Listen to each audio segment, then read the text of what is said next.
Welcome back to episode 11.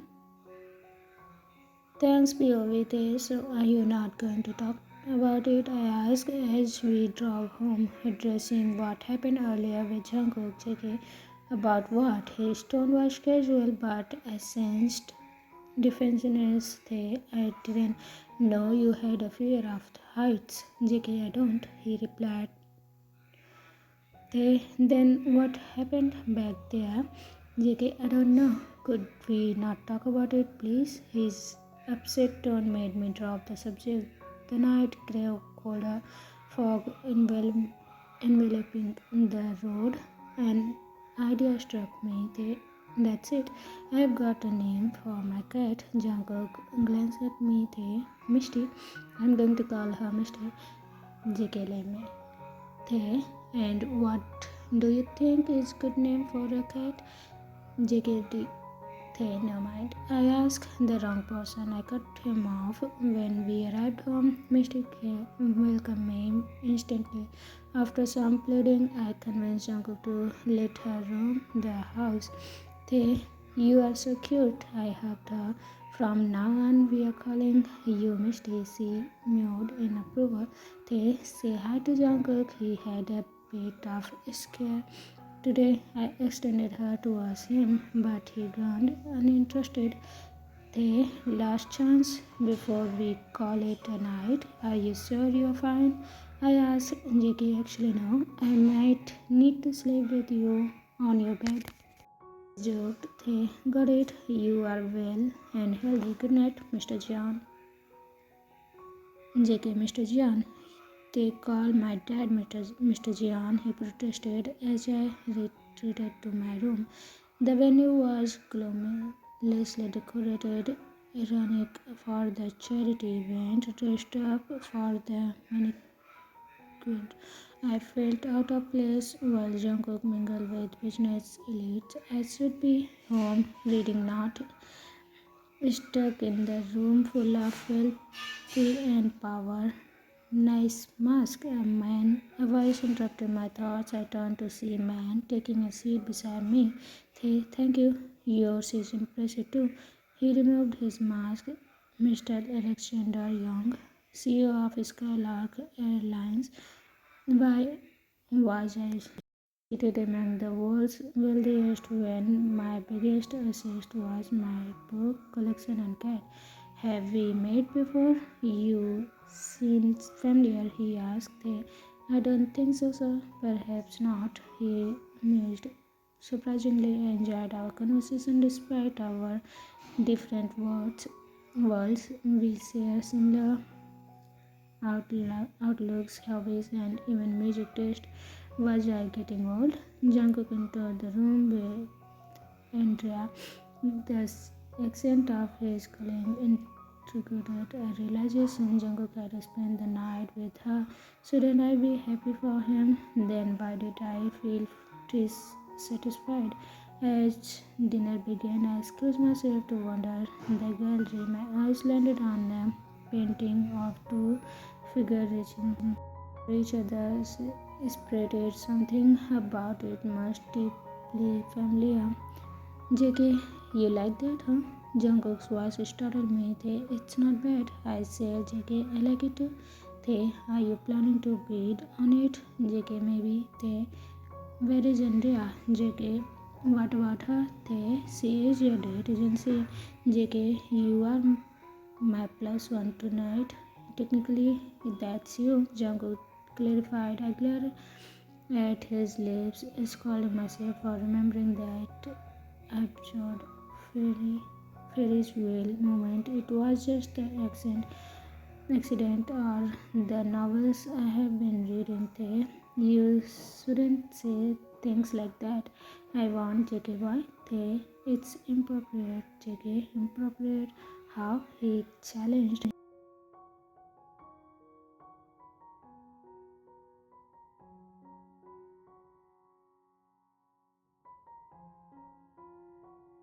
Back in the hall, I urged Jungkook to dance with Andrea, even advising him to charm her into securing the business deal. I watched from a distance, sipping cocktails.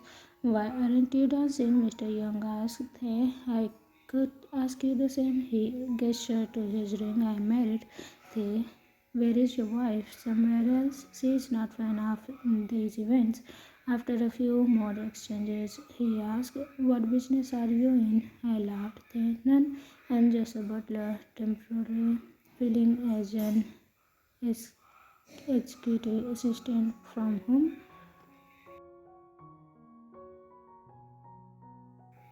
came Jeon Jungkook. Interesting. Jungkook notices approached JK Alexander. Greeted. I was just having a great talk with your assistant, Mr. Young said. JK, I hope he hasn't embarrassed one of us. Not at all. I enjoyed our conversation. The three of them launched into business talk while I interjected in more cocktails. As the event ended, I stood to leave, but the room spun caused that I stumbled, grabbing the nearest support. Jungkook, JK, how many drinks did you have? He scolded. I don't know, 5 or maybe more. JK, that doesn't look like 5. That's why I said or more. JK, looks like you had a good time, he said, though he didn't seem pleased. I did, and I'm glad I'm not the one driving. He wrapped his arm around me for support. Our closeness unsettling, but the accent of India on him made my stomach curl. I pushed him away abruptly. Don't come near me if you don't want vomit on your suit. Jungkook stepped back, concern evident. JK, are you alright? I just need a moment. He fetched me water. JK, here, drink this. Gratefully, I took a sip, feeling slightly better. JK, you sure you're back okay? They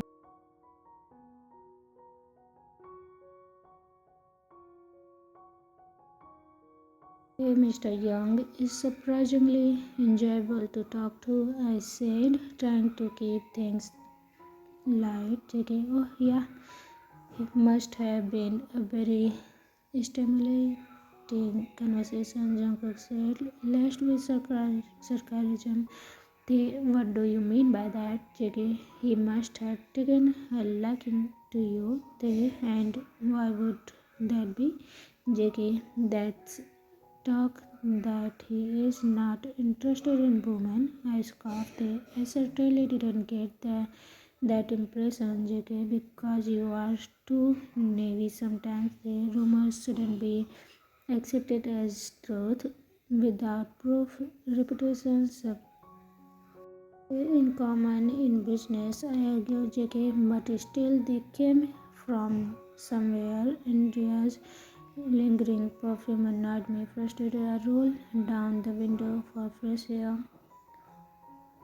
What's going on between you and Andrea? I blurted out. JK, I told you, we are just friends. Really? JK, yes. How did you meet? JK, she was a child star. Our parents knew each other. Typical. It wouldn't be surprising if Jungkook married a famous model. Their kids would be adorable. As the cool air lured me into drowsiness, I jolted awake at the warmth of Jungkook's hand on my knee. Jungkook hand. JK, you can't drowse off while I'm driving, or I will get sleepy too. Unfair. Remember when I drove you home drunk? JK, and who is the boss here? I huffed but let it go. Then could you remove your hand? JK, nope. It keeps you a lot. In retaliation, I placed my hand on his knees. The car swayed slightly. Now, does that feel? How does that feel? JK, quite nice actually. He rubbed his thumb over my knee. I snatched my hand back, frustrated. Focus on the road, Jungkook. He clutched it, but did as I said. After a moment of silence, I spoke. Jungkook, JK, yes. Never mind.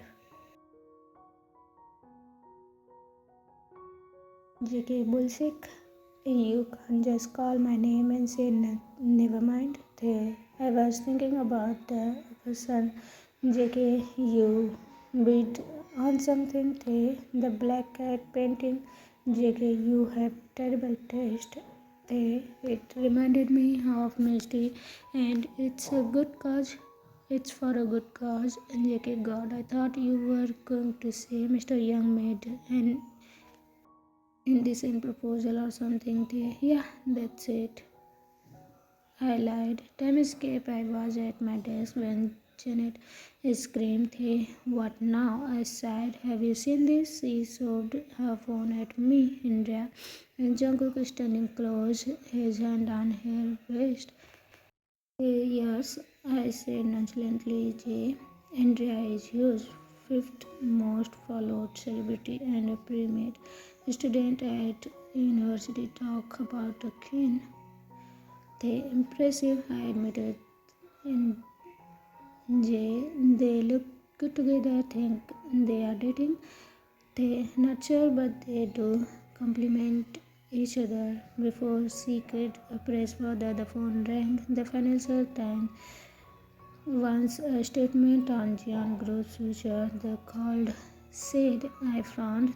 What do I mean? Haven't you seen the news? A sneaking feeling hit me as I checked the headlines. My heart pounded without hesitation. I rushed to the conference room where Jungkook was in a board meeting. Ignoring the stairs, I leaned in. They pardon the interruption, but I need to speak with you now. He followed me out, confused the second.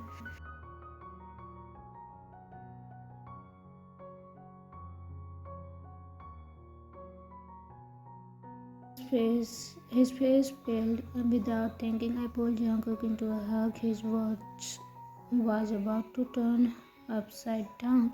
I received a call. Jungkook's parents were missing. Their yacht was found in ruin and with slim chances of survival. A storm had hit and the search was ongoing. I broke the news to Jungkook. He said nothing, just let me hold him. I urged Jungkook to go home and rest. As we left the office, reporters swarmed us, shouting questions about success and the company's future. Ignoring them, I got Jungkook to the car and drove through the chaos of press. Outside the house, instant Jane greeted me. How is he? He is holding up. I sighed. She mentioned the public city called. I spent the day answering endless calls, repeating the official statement. No confirmation yet, but we remain hopeful. Mr. Jeon had left me an envelope for his execution, but now it wasn't the time to open it. That night, Jungkook didn't eat. I locked on the door. Please, a faint JK, fine. Sat on the bed, still in his work clothes. JK, they are out there, he murmured. JK, but everyone keeps saying they are dead. I sat beside him, taking his hand. I believe they are out there too. Jungkook squeezed my hand. JK, thank you. Stay with me. Of course, I leaned against the headboard, his head resting on my shoulder. JK, I don't know what to do without you, he whispered. You were there for me when my mom died. Now it's my turn. He tracked slow pattern on my hand. JK, you mean a lot to me, you know. You mean a lot to me too, I admitted. We sat in silence, listening to the rain, finding comfort in each other. I woke up to the sound of ringing phone. Jungkook's. He hesitated before showing me the caller ID. JK, it's Mr. Fenier, he murmured. Their lawyer and family friend. They want me to answer it, he offered. Sensing his anxiety, he nodded, holding handing me the phone. Hello, this is Taehyung. Taehyung, is Jungkook there? Mr. Fennel asked. Yes, but I can take the message. Message. Good. Tell him not to worry. We found them. They are safe. I sat up straight.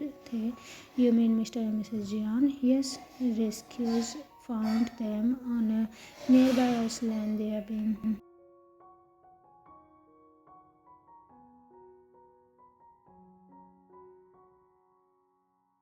Jungkook, sensing something, set up, eyes full of hope.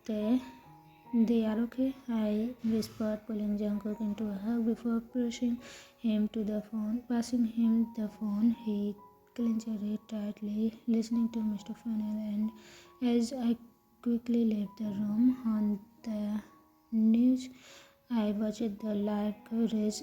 The yacht passengers had made it to a lifeboat before the wreck, surviving until they found shelter on an island. Jungkook was lucky he still had time with his parents.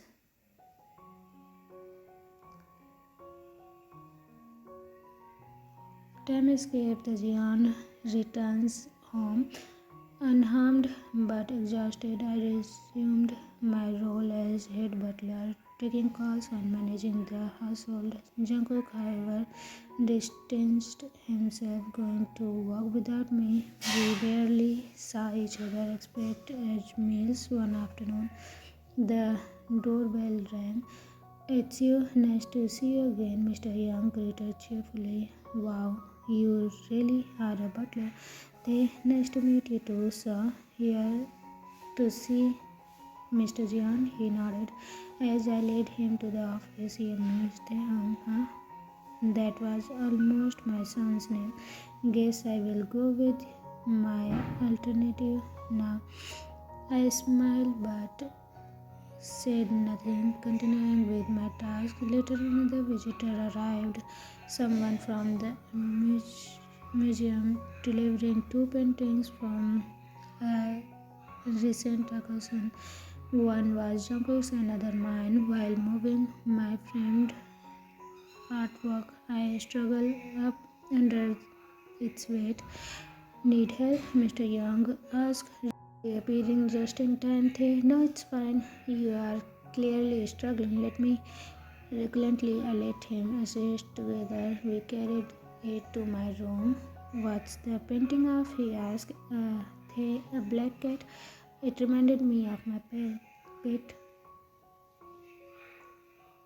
As if on cue, Misty hopped towards us, knocking over a framed photo.